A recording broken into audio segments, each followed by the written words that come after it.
새겨지게 하시며 그 말씀을 붙들고 오늘 하루도 승리하며 살아갈 수 있는 저희들의 삶이 될 수 있도록 인도하여 주시옵소서. 우리 마음밭을 기용하여 주시옵소서. 30배 60배 100배 결실을 맺게 하시고 하나님의 말씀이 들어서 깨달아지는 역사들이 이 예배를 통해 일어날 수 있도록 인도하여 주시옵소서. 아버지, 이 시간 주님 앞에 매달립니다. 아버지, 주님 앞에 나아가기 원합니다.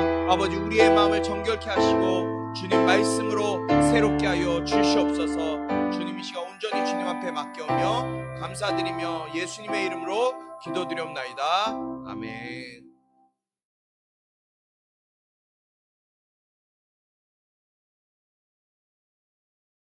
날씨가 좀 더워졌네요.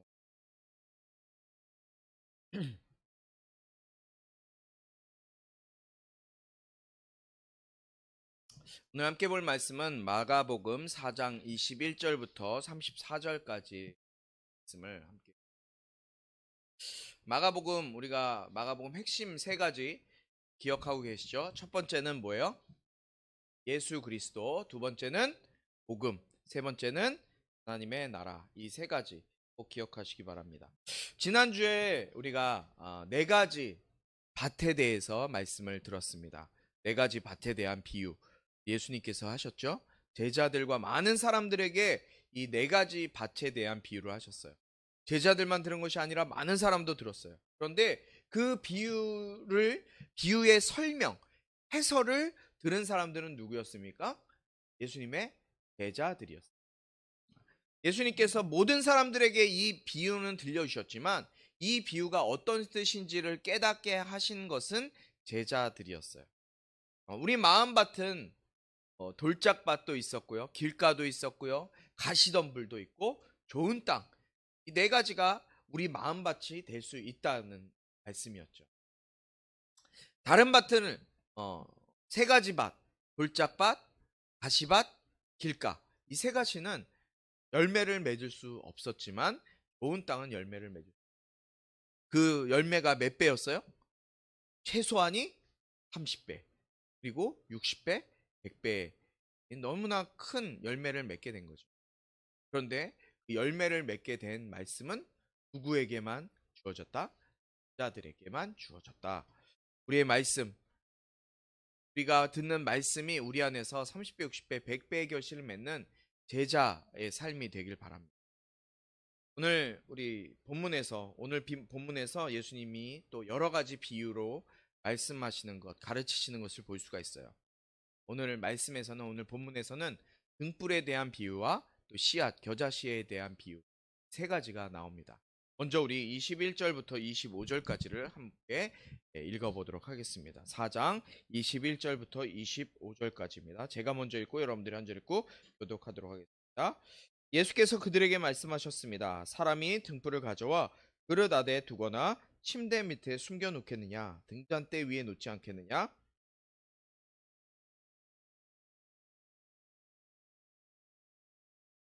들을 귀 있는 사람은 들으라.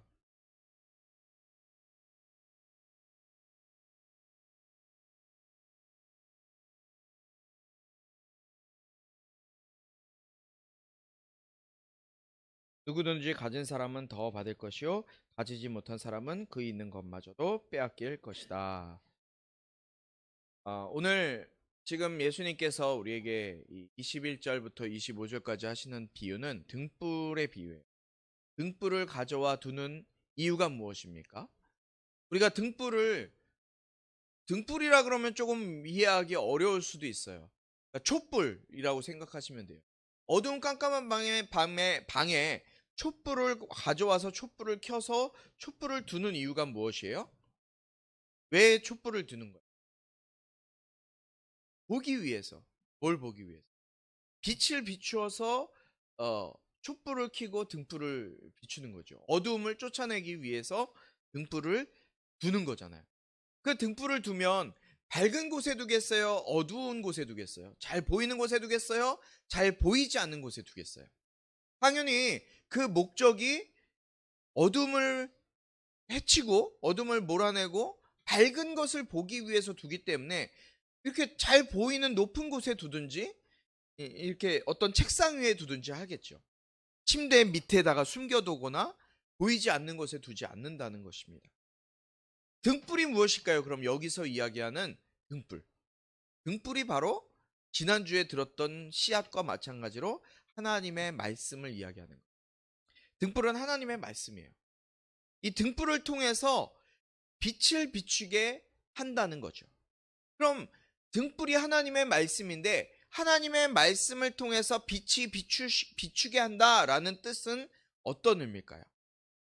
하나님의 말씀이 우리 안에 어두운 것들을 몰아내고 하나님의 말씀을 깨닫게 한다라는 의미가 되겠죠.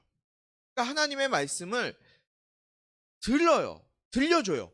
그 들려주는 것 몰래 가르쳐 숨어서 어떤 한 사람들에게만 가르쳐 주는 것이 아니라 모든 사람들에게 이 말씀이 깨달아질 수 있도록, 보여질 수 있도록 이렇게 높은, 이렇게 보이는 데다가 또 잘 들리는 곳에다가 들려준다는 것이에요. 깨달음을 주기 위한다는 것이죠. 말씀, 하나님의 말씀이 깨달아져야 되는데 우리는 그 말씀을 깨달아 알려고 하는 마음이 우리 가운데 있어야 된다고 주님이 말씀하시는 거예요. 하나님의 말씀이 어떤 말씀일까요?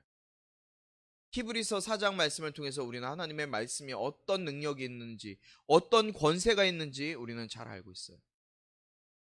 히브리서 4장 12절에 이렇게 기록되어 있습니다. 하나님의 말씀은 살아있고 힘이 있으며 양날선 어떤 검보다도 예리하여 혼과 영과 관절과 골수를 찔러 쪼개기까지 하며 우리의 마음과 사람의 마음과 생각을, 의도를 분별해냅니다 라고 기록하고 있어요. 하나님의 말씀이 그만큼 능력이 있는 말씀이에요.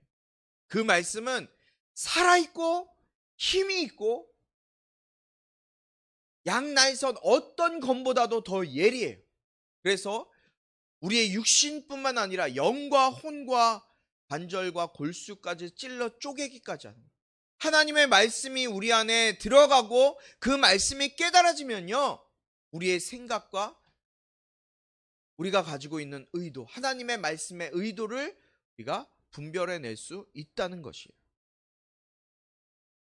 여기서 하나님의 말씀은 우리가 매주 제가 강조하는 예수의 이름이라고 얘기할 수 있겠죠. 하나님의 말씀이 깨달아지고 예수님의 이름이 내 안에 비춰지게 되면 어떤 일이 일어납니까? 22절에 기록되어 있는 말씀이에요. 무엇이든 숨겨진 것은 드러나고 무엇이든 감추어진 것은 나타나기 마련이다. 하나님의 말씀, 예수의 이름이 우리의 삶 가운데 들어오게 되면요, 어떻게 된다 그랬어요? 숨겨진 것, 우리 안에 감추어져 있는 것들이 밝히 다 드러나진다는 거예요. 하나님의 말씀은 그런 능력이 있는 거예요. 내 마음 가운데 죄악된 모습들, 감추어져 있는 어떠한 것들이 다 드러나지는 거예요. 그래서 우리가 어저께 청소년부 말씀 나눔할 때 로마서 말씀을 통해서, 로마서 7장 말씀을 통해서 뭘 배웠습니까? 하나님의 말씀이, 율법이 무엇이라고요? 우리의 죄를 깨닫게 하는 것이라 그랬어요. 또 예수님께로 인도하는 몽학 선생과 같은 역할을 하는 것이 하나님의 말씀, 율법이라 그랬어요. 무엇이든지 내 안에 감추어진 것이 하나님의 말씀으로, 예수의 이름으로 밝히 드러나지게 되는 거예요. 여러분, 하나님의 말씀, 오늘 이 등불의 비유에 나오는 등불, 이 하나님의 말씀은 빛 아래에 감추어진 모든 것이 다 밝히 드러나기 때문에 거짓이나 부정직한 것, 이런 것들은 용납될 수 있어요? 용납될 수 없어요? 용납될 수가 없다는 거예요. 결국 마지막 심판 때에 우리의 모든 감추어졌던 것들이 다 드러나진다는 사실을 기억하시기 바라요.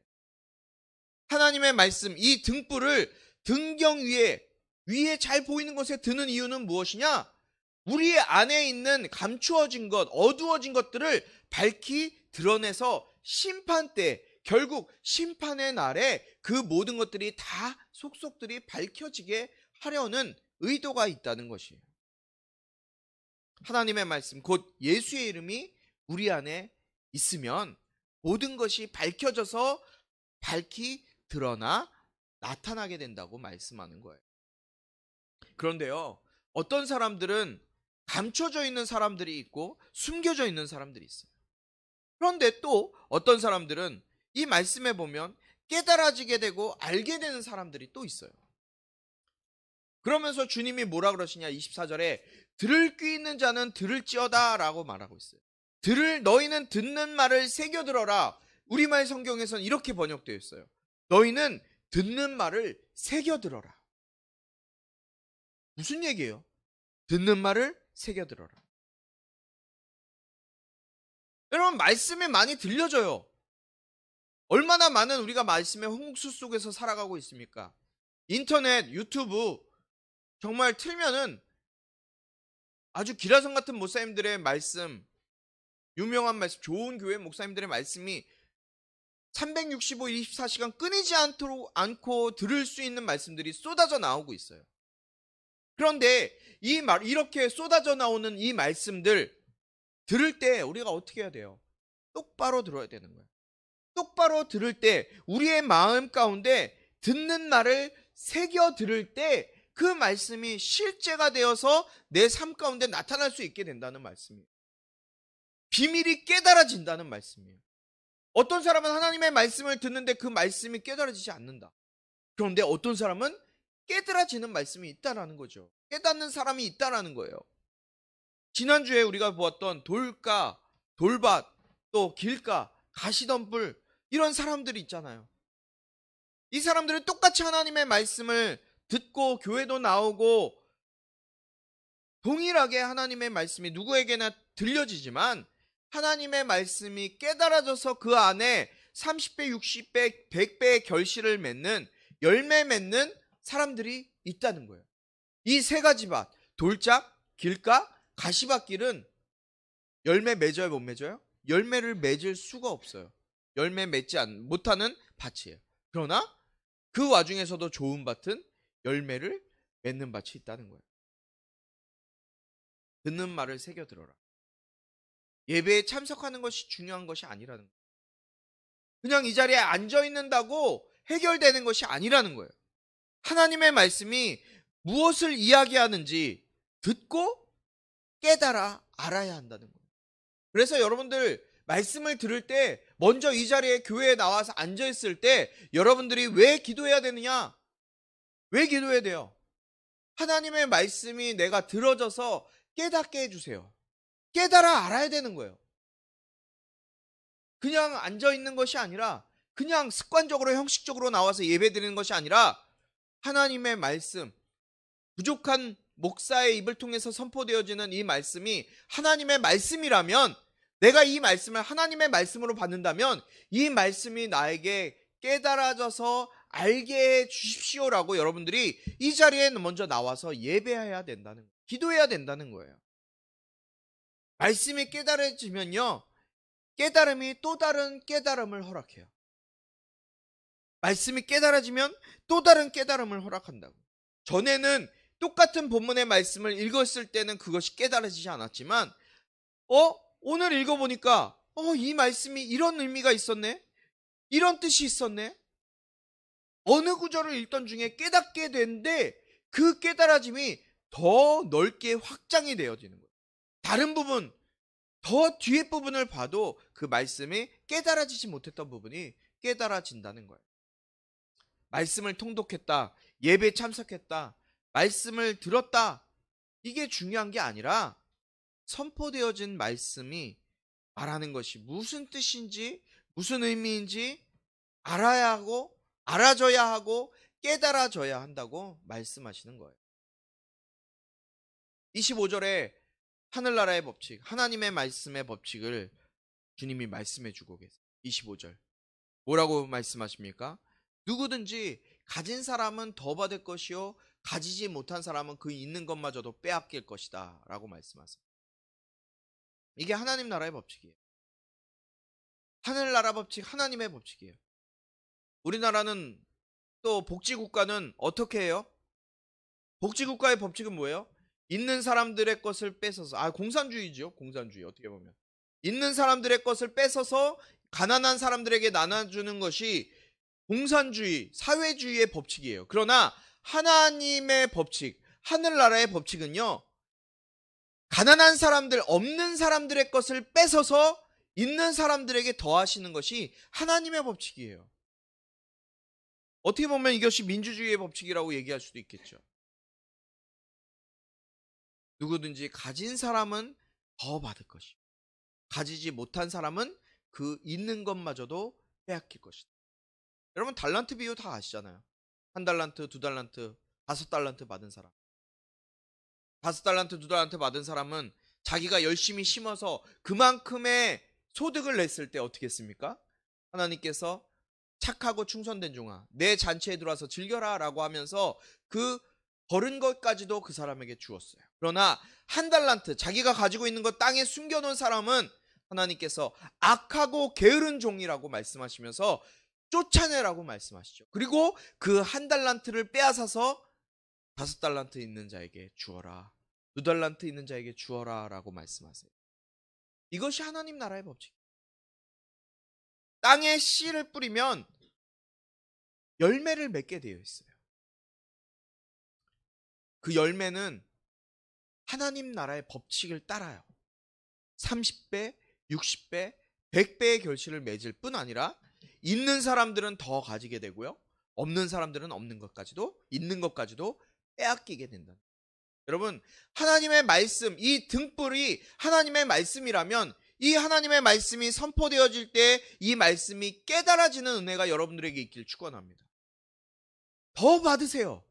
더 많은 은혜를 경험하세요. 하나님의 말씀이 들려질 때 그 말씀이 깨달아져서 하나님의 그 풍성한 은혜를 여러분들이 마음껏 더 풍성하게 얻어갈 수 있길 주님의 이름으로 축복합니다.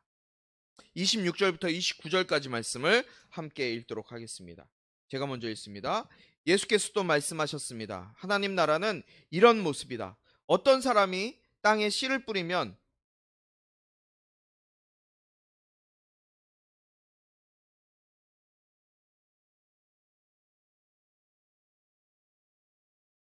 땅이 스스로 곡식을 길러내는 것이다. 처음에는 줄기가 자라고, 다음에는 이삭이 패고, 그 다음에는 이삭의 알곡이 맺힌다.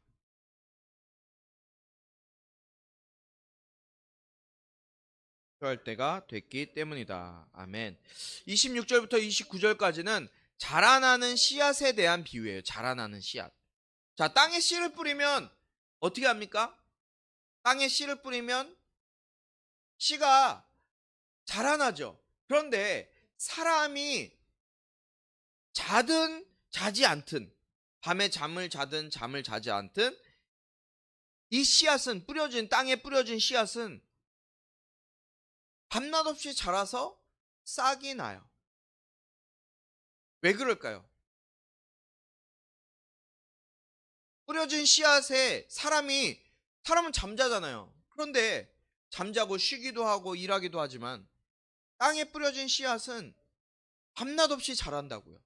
그러면서 어느 순간 땅 속에서 이렇게 싹이 나요. 왜 그럴까요? 씨앗 자체에 생명이 있기 때문에 그렇죠. 씨앗 자체에 생명이. 여기서 말하는 씨앗이 뿌려진, 자라나는 이 비유에서 씨앗이 무엇입니까? 역시 하나님의 말씀이에요. 지금 예수님께서 계속해서 하나님의 말씀을 말씀해주고 계시는 거예요. 하나님의 말씀이 자라나는 것.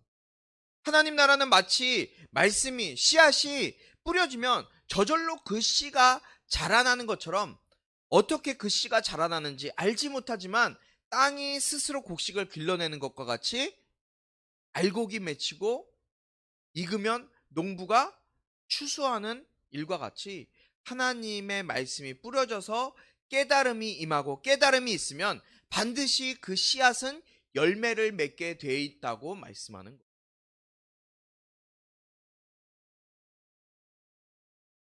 그런데 삶에서 말씀이 들려지고 깨달아져서 느끼는 기쁨과 즐거움만 우리가 말씀을 읽을 때 누리며 사는 것이 아니에요. 뭔가가 더 있어요. 그 무언가가 무엇일까요? 28절, 땅이 스스로 곡식을 길러내는 것이다. 처음에는 줄기가 자라고, 다음에는 이삭이 패고, 그 다음에는 이삭의 알곡이 맺힌다. 그리고 29절, 곡식이 익은 대로 곧 농부가 낫을 댄다. 이제 추수할 때가 됐기 때문이다. 여러분, 열매를 맺힌 그 알곡은 농부가 반드시 추수를 해요. 반드시 추수 때가 있다는 것, 심판의 때가 있다는 것이죠. 그 심판의 때에 말씀이 깨달아지고요, 말씀을 통해서 열매 맺는 사람과 열매 맺지 못하는 사람이, 그 사람의 삶이 25절과 같이 있는 것처럼 빼앗길 것이라고 말하고 있는 거예요. 없는 사람은 빼앗기는 거예요. 열매를 맺지 못하는 사람은 그 있는 것까지 추수의 때, 심판의 때에 빼앗긴다는 거예요. 우리는 이 마지막 심판의 때에 하나님의 상급이 있음을 기억하시고, 그리고 말씀의 열매를 맺는 삶으로 더 풍성한 생명을 주시는 예수의 이름을 누리며 살아가는 모든 성도들이 되길 주님의 이름으로 축원합니다.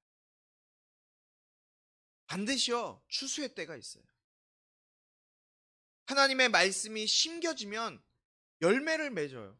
그 열매 맺는 건 추수의 때가 있다는 사실, 심판의 때가 있다는 사실을 기억하시기 바라요. 30절부터 32절까지 말씀 한 목소리로 읽습니다. 30절부터 32절입니다. 시작. 예수께서 또 말씀하셨습니다. 하나님 나라를 무엇에 비교할 수 있을까? 어떤 비유로 설명할 수 있을까? 하나님 나라는 한 알의 겨자씨와 같다. 그 씨는 땅에 심는 것 가운데 제일 작은 씨지만 일단 심어 놓으면 자라나 어떤 식물보다 더 큰 가지들을 뻗어 그 그늘에 공중에 새들이 깃들 수 있게 된다. 아멘. 세 번째는 겨자씨 비유예요. 하나님 나라는 마치 겨자씨 한 알과 같아요. 이 겨자씨는 당시에 땅에 심을 수 있는 씨 중에 가장 작은 씨예요. 얼마나 작으냐? 좁쌀보다도 작은, 눈에 거의 보이지도 않을 정도의 씨앗이 겨자씨래요. 그런데요, 이 겨자씨를 땅에 심으면, 심긴 후에 물을 주고 이 겨자씨가 잘 자라게 되면 커다란 관목으로 자라나요. 엄청 큰 나무로 자라나요.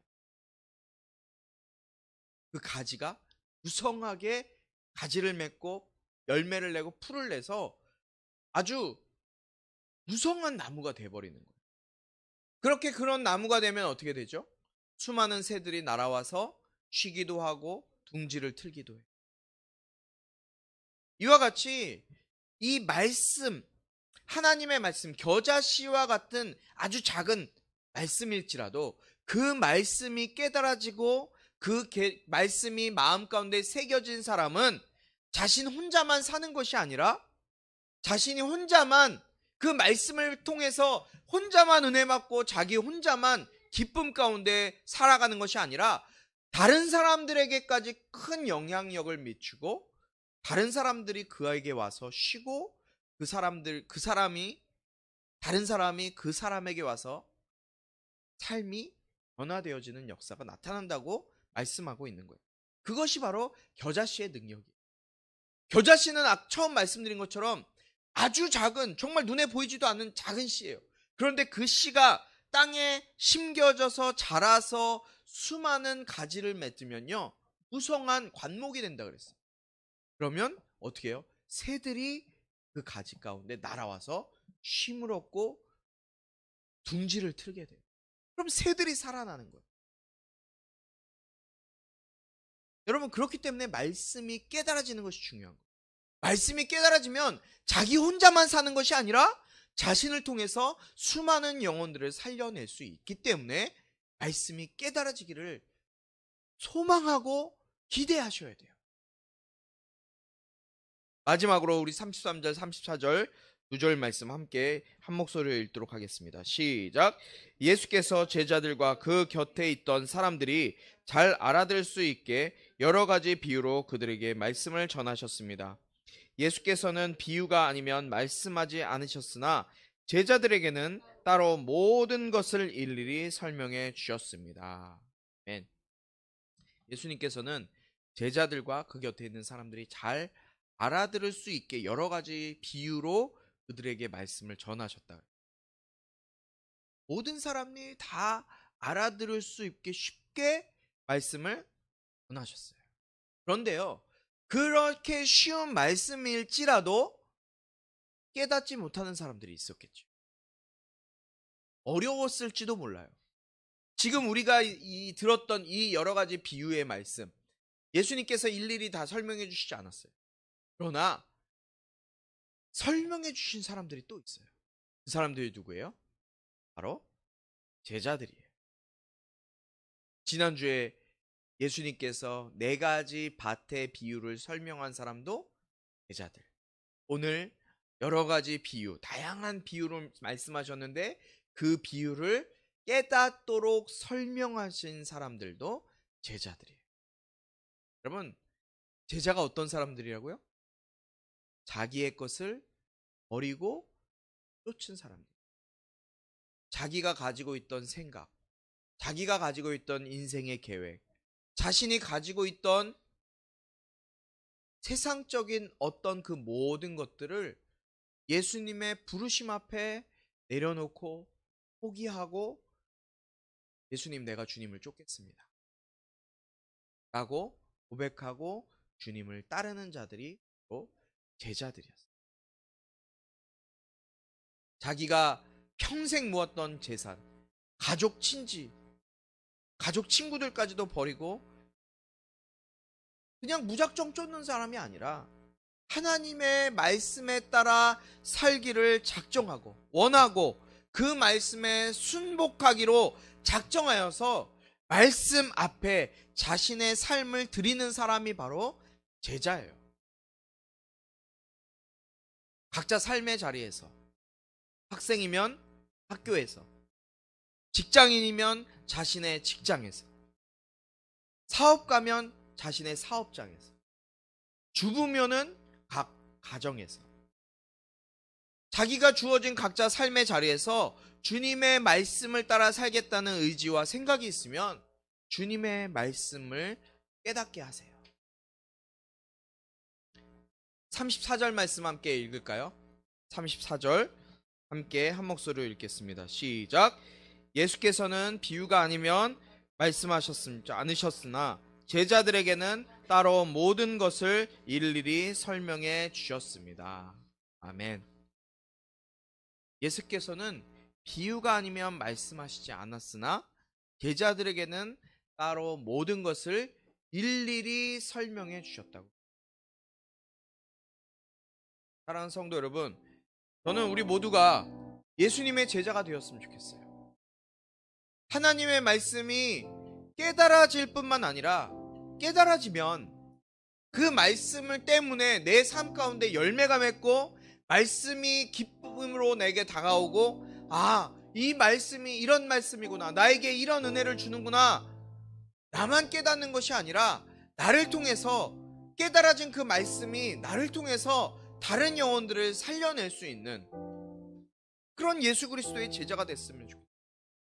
하나님의 말씀을 붙들고 내 안에 등불이신 그 예수 그리스도 이름, 예수의 이름, 하나님의 말씀이 내 삶을 밝히 비춰서 어두움 가운데 있었던 나의 삶의 모든 부분이 밝히 드러나고 나를 통해서 내 옆에 있는 사람, 내 주변에 있는 사람들이 주님의 능력을 경험하게 되고 살아서 역사하시는 그 하나님의 능력을 체험하게 되는 그 일들이 실제가 되어 나타났으면 좋겠어요. 저는 그 일을 어떻게 우리가 해낼 수 있을까? 예수의 이름으로 할 수 있어요. 예수의 이름이 있으면 할 수 있어요. 저도 그것이 숙제예요. 하나님의 말씀 내가 깨닫게 하여 주시옵소서. 하나님의 말씀이 들려지지만 그냥 듣는 것으로, 교회에 앉아있는 것으로 끝나는 것이 아니라 이 말씀이 내 안에서 열매 맺게 해주세요. 뭘로 할 수 있어요? 예수의 이름으로. 우리 이 시간 같이 좀 기도했으면 좋겠어요.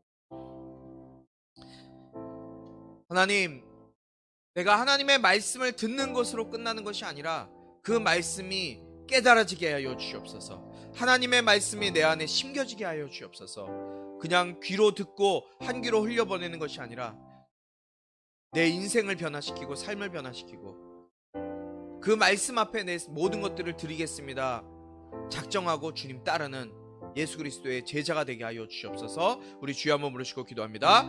주여! 아버지 하나님, 오늘 말씀을 통해서 은혜를 주시니 감사합니다. 하나님의 말씀이 깨달아지게 하여 주시옵소서.